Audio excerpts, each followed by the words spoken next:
Welcome to Daily Sync, your concise source for today's top stories, tech insights, entertainment buzz, wellness tips, and more. I'm Alex Harper. And I'm Jordan Bennett. Let's dive into today's headlines.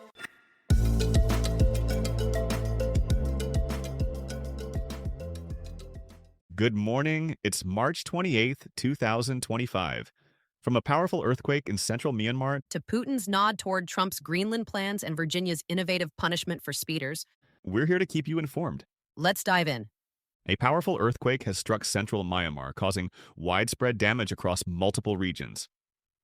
The tremor, measuring 6.8 on the Richter scale, toppled buildings and disrupted critical infrastructure, with rescue teams rushing to affected areas as authorities assess the full extent of casualties and destruction. President Trump has directed federal agencies to review anti-American ideology at Smithsonian museums. This executive action aims to identify and remove what the administration describes as content promoting divisive concepts in national cultural institutions, sparking debate about political influence over historical narratives and educational exhibits. Russian President Vladimir Putin has made a veiled reference to former plans by the Trump administration to acquire Greenland, according to Russia expert Steve Rosenberg.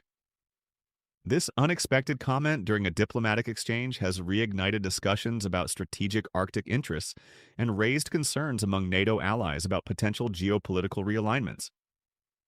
Now, in technology, Anthropic researchers have developed a breakthrough cross-layer transcoder that functions like an fMRI for large language models. Testing on Claude 3.5 Haiku revealed the AI performs longer-range planning for specific tasks and processes multilingual concepts in a shared neural space before converting outputs to specific languages.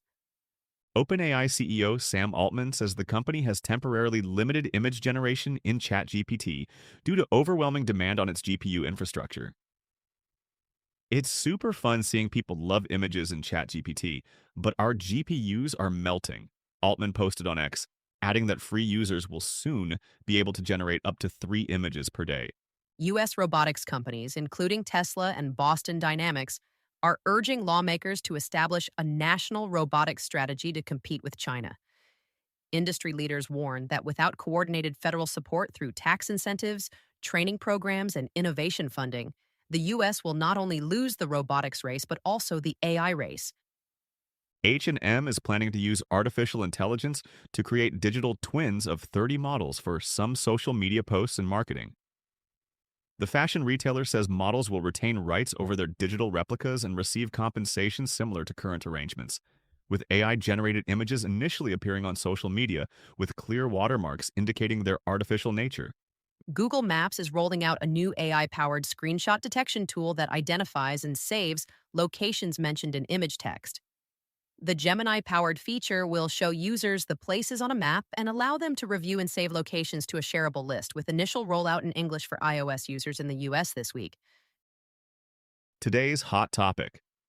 Virginia is set to become the first state requiring some reckless drivers to install devices on their cars that prevent speeding.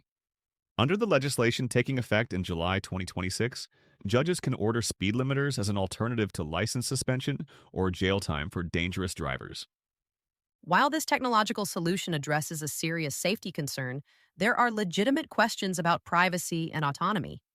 Some critics worry this represents government overreach, potentially creating a slippery slope toward more invasive monitoring of citizens' everyday activities. From a practical business standpoint, though, these limiters could actually benefit drivers by allowing them to keep their licenses and continue working. This seems preferable to the economic hardship that comes with losing driving privileges, especially for people who depend on their vehicles for employment.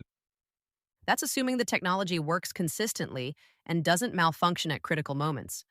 What happens if a device prevents necessary acceleration in an emergency situation?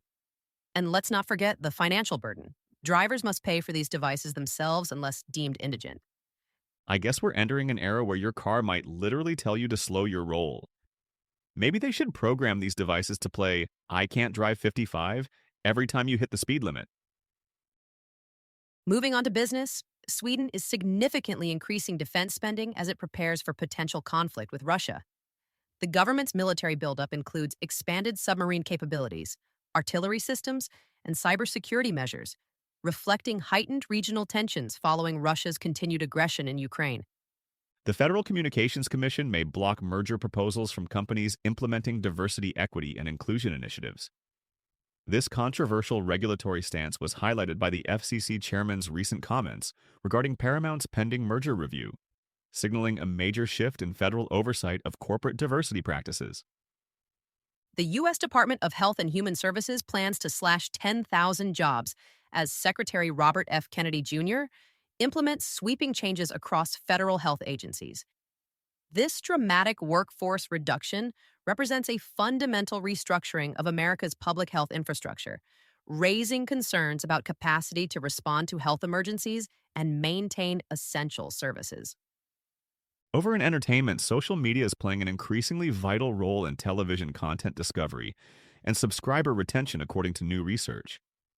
Platforms like TikTok and Instagram have become critical channels for viewers to find streaming recommendations, with engagement metrics increasingly influencing programming decisions and marketing strategies. Seth Rogen's new series, The Studio, could become Apple TV Plus's next breakout hit, following in the footsteps of Severance. The workplace comedy set in a Hollywood production company features Rogen alongside an ensemble cast, with early reviews praising its blend of humor and incisive commentary on entertainment industry dynamics. Let's switch gears to something more personal.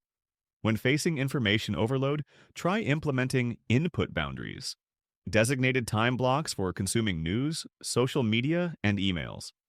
By consciously limiting when you absorb information rather than continuously throughout the day, you can reduce mental fatigue, improve focus, and create space for deeper thinking. Today's challenge: create a passion portfolio by identifying 3 activities that consistently energize you. Commit to spending at least 20 minutes this weekend on each activity without any productivity agenda, simply for enjoyment. This intentional engagement with intrinsically rewarding experiences helps counterbalance workplace stressors and nurtures creativity and resilience. That's all for today's episode of Daily Sync. Thank you for joining us. Don't forget to subscribe, rate, and share. Have a wonderful day, and we'll catch up with you tomorrow.